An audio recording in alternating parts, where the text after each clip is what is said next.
अब एक बात सावधानी से सुनिएगा, शायद शिव महापुराण के माध्यम से अभी तक ये बात सामने नहीं आई, पर शिव पंचायत कथा में आ रही है। जितने आस्था चैनल पर कथा सुन रहे हो, जितने फेसबुक और यूट्यूब पर सुन रहे हो, और जितने इस छत्तीसगढ़ की पावन धरा पर बैठकर सुन रहे हो, बहुत सावधानी से सुनना।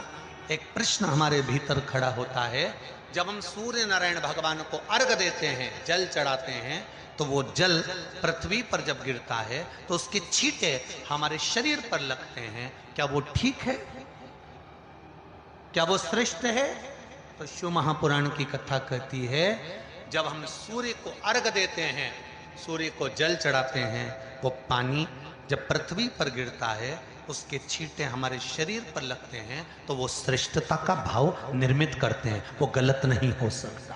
कारण अब वो भी समझ लीजिए।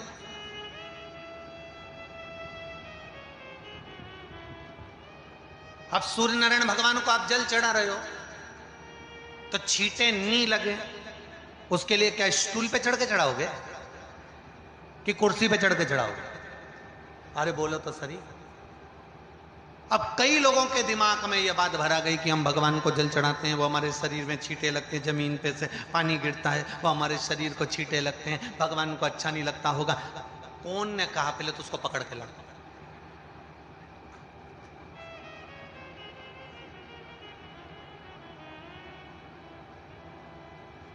क्योंकि मेरे राम जी महाराज, मेरे भगवान कृष्ण, बड़े बड़े संत, साधु, सन्यासी, तपस्वी, साधक, उपासक जितने भी हुए, जिन्होंने सूर्य की आराधना करी, इन्होंने टेबल पे चढ़कर या कुर्सी पे चढ़कर जल नहीं चढ़ाया, इन्होंने पृथ्वी पर खड़े होकर ही, क्योंकि पृथ्वी तत्व के देव हैं शिव।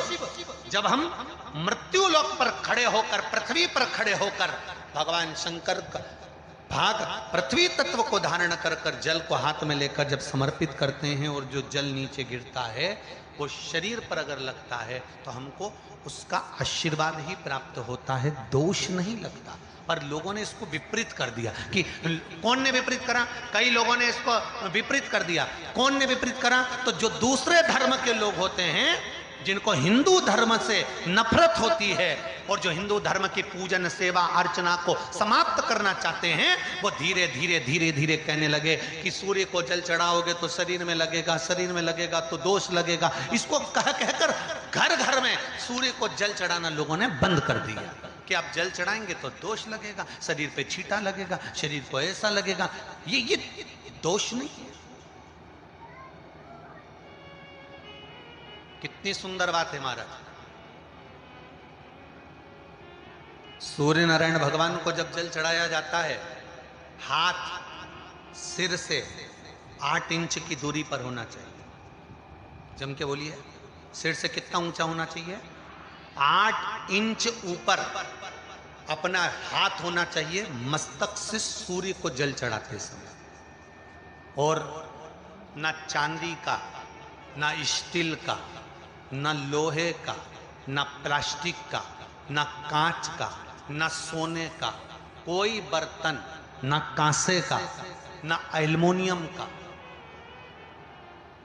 ना पीतल का, केवल एक पात्र होना चाहिए, वो है तांबे का। काय का पात्र होना चाहिए? तांबे का पात्र। और सूर्य नारायण भगवान को जब 8 इंच ऊपर तुम्हारा हस्त है, और जब हम सूर्य को जल चढ़ा रहे हैं, कैसे जल चढ़ाना है वो भी समझ लीजिए। अगर कोई कैंसर का मरीज है, जिसके चेस्ट में कैंसर आ गया हो, लेफ्ट में, राइट में कहीं पर कैंसर आ गया हो, या कोई गठान आ गई हो, तो महाराज आप जल चढ़ाते समय उस जल की धार को सूर्य भगवान को जब चढ़ा रहे हो, तो धार आपकी गठान की ओर जाना चाहिए, जिससे सूर्य की किरण उस जल में से आपके उस स्थान पर पड़े, उस जगह पर पड़े जहां पर गठान है। महाराज आप लगातार जल तो चढ़ाना चालू करो, अच्छे अच्छे डॉक्टर फेल हो जाएंगे और कह देंगे गठान ठीक हो गई। आपका लीवर और किडनी गड़बड़ कर रहा है, आप प्रतिदिन, आपका स्वास्थ्य गड़बड़ रहता है, आप प्रतिदिन ये ज्योतिष शास्त्र के अंतर्गत, रत्न शास्त्र के अंतर्गत ये रत्न शास्त्र, ज्योतिष शास्त्र, रंग शास्त्र जो हमारे यहाँ है, रंगों के हिसाब से ये जितने रत्न होते हैं, माणिक हुआ, मोती हुआ, नीलम हुआ, मूंगा हुआ, पुखराज हुआ, ये क्यों कहते हैं ये पीला है, ये सफेद है, ये नीला है, ये लाल है, इसको शरीर में क्यों पहनाते हैं? उसका कारण होता है कि जब शरीर में पहनते हैं सूर्य की किरण उसमें पड़ती है, हमारे शरीर पर वो कलर का इफेक्ट पड़ता है, उस कलर को शरीर पर लगता है, और शरीर पर लगता है तो हमारा शरीर धीरे धीरे, हमारी जो इंद्रियां हैं वो सही होने लगती हैं, काम सही होने लगता है। तो आप कहते हो ना सब, मैं कौन सा नक पहनूं, मैं कौन सा मोती पहनूं, मैं कौन सा पुखराज पहनूं, मैं कौन सा नीलम पहनूं, वो ज्योतिष शास्त्र के अंतर्गत, रत्न शास्त्र के अंतर्गत जितने रत्न हम पहनते हैं ये केवल उस किरण के लिए ही तो पहनते हैं कि जो सूर्य की किरण मिले, उस किरण का प्रभाव हमारे शरीर पर पड़े। तो इन सबसे अच्छा है कि सुबह शंकर भगवान का नाम लो, तांबा का लोटा में जल भरो, 8 इंच ऊपर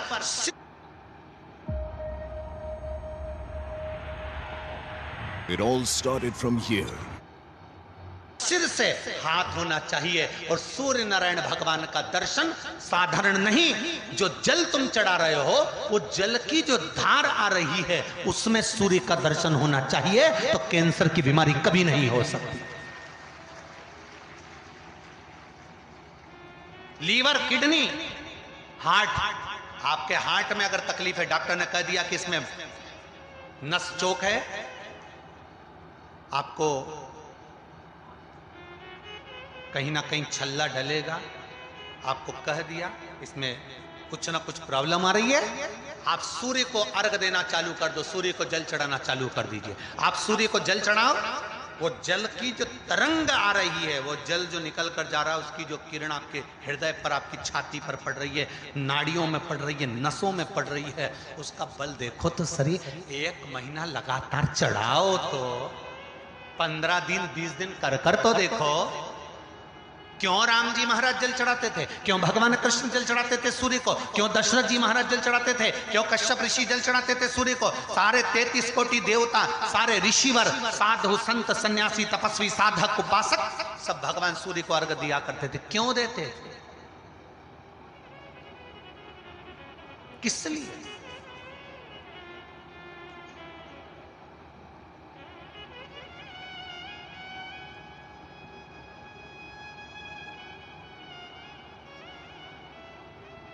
सूर्य नारायण भगवान को जल चढ़ाते समय आपके पंजों की एड़ी ऊंची नहीं होना चाहिए, ध्यान दीजिएगा।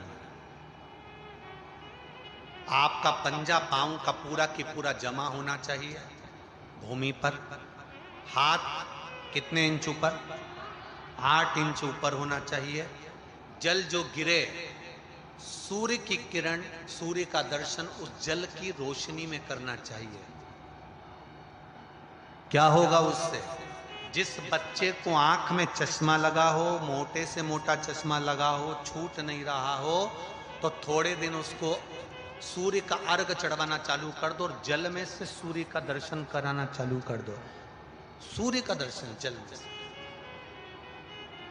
2 महीना 2.5 महीना बहुत है, आंख की रोशनी बढ़ जाएगी, चश्मा हट जाएगा। आप कर देखिए। अब एक प्रश्न और खड़ा होता सूर्य को अर्घ देने। गुरुजी, पंचदेव पंचायत में सूर्य नारायण भगवान शंकर की पंचायत में हैं।